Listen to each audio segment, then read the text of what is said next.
futur est connecté, mais comment assurer qu'il soit aussi durable? C'est la question cruciale au cœur de l'initiative de Vodacom RDC. La République démocratique du Congo est à un tournant. Face à la croissance exponentielle des déchets d'équipements électriques et électroniques, les fameux DEEE, une action concertée est devenue indispensable. C'est dans cet esprit que s'est tenu, dans les locaux de Vodacom, l'atelier RDC e-Waste Manager. Une rencontre clé, non pas pour recommencer, mais pour consolider. Cet événement a permis la restitution des travaux et l'adoption de résolutions concrètes issues de la première conférence nationale. Ces échanges confirment les engagements pris et renforcent notre action collective. Comme l'a si bien souligné Madame Pamela Ilunga, l'enjeu dépasse le simple recyclage. Les débats de la conférence de l'année dernière ont relevé les défis majeurs, entre autres le manque de sensibilisation, l'absence des normes, la perte de valorisation de l'économie circulaire, mais aussi de réelles opportunités, des initiatives innovantes, dynamisme des jeunes, des femmes, des entrepreneurs qui transforment les déchets en richesses pour la protection de notre planète. Il s'agit de bâtir une filière durable pour l'ensemble du pays. Grâce à RDC e-Waste Manager, Vodacom RDC et ses partenaires font un pas décisif.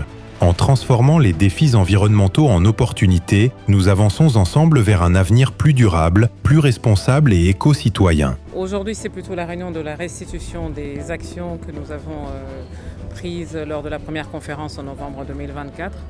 Nous avons parcouru avec les partenaires, les différents partenaires de différents secteurs, les réalités de e-Waste, de DEEE en RDC, le besoin d'une collaboration étroite entre tous les secteurs, la nécessité d'avoir ces discussions à travers les secteurs, à travers la concurrence et pouvoir nous assurer que nous tous nous sommes conscients dans toutes nos entreprises.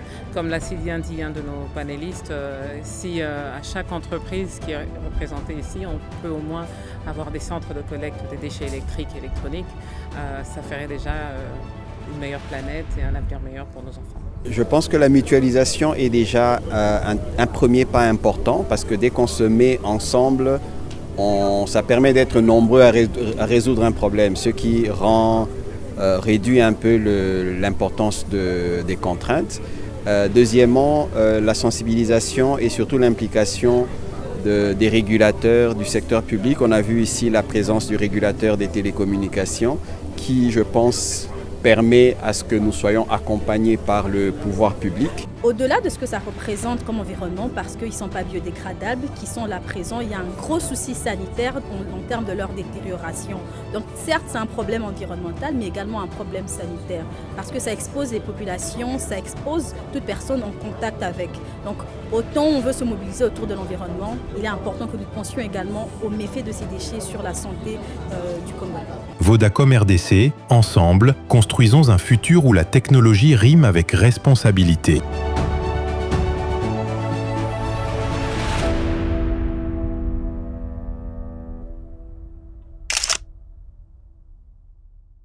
Avec la technologie, ensemble, tout devient possible. Vodacom.